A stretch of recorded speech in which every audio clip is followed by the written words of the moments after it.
Good morning, કેમ છો બધા? અને આજે અમારો યાત્રાનો ચોથો દિવસ છે અને અમે હવે નીકળી રહ્યા છે ગંગોત્રી માટે. અને મોર્નિંગમાં ચા નાસ્તો કરીને હવે નીકળી રહ્યા છે અહીંયાથી. આજે મોર્નિંગમાં ચા નાસ્તામાં હતું આજે ભજીયા બનાવ્યા હતા, એ મેં તમને બતાવું થોડી વારમાં. કે આજે મારું થોડું લેટ થઈ ગયું હતું ઉઠવામાં, એટલે મેં વિડીયો લઈ નહીં શક્યો હતો. એટલે પછી તમને બતાવું ભજીયાનું.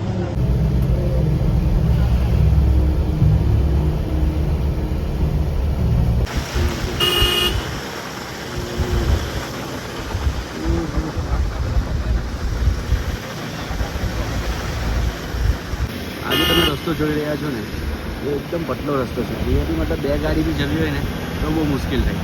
એના માટે થોડાક અંતરે એક ગાડી સાઈડમાં ઊભી રાખી એવી જગ્યા બનાવી છે. આ જોઈ શકો છો કે આગળથી કોઈ ગાડી આવે તો એક બાજુમાં થોડું પાર્ક કરીને થોડું જઈ શકે.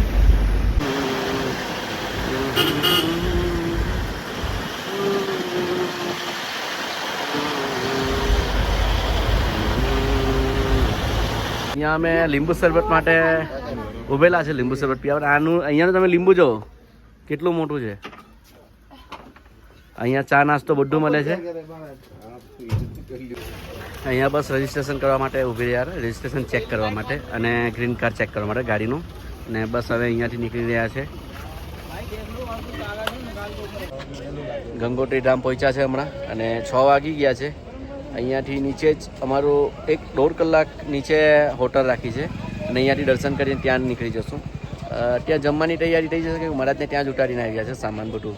તમે ગંગોત્રીનો સુંદર નજારો જોઈ શકો છો. આજે વાદળો આખા પહાડોના વચમાં છવાયા હોવા છે. આ તમે દર્શન કરી રહ્યા છો ગંગોત્રી ધામના. આ આપણા 4 ધામમાંથી એક છે ઉત્તરાખંડમાં. ત્યાં ભાગીરથી નદી વહી રહી છે. એ ત્યાં નીચે જઈને અલકનંદા સાથે મળીને ગંગા બની જશે. મેં તે તમને એમનો જો સંગમ થાય એ મેં તમને નીચે જઈને બતાવીશ.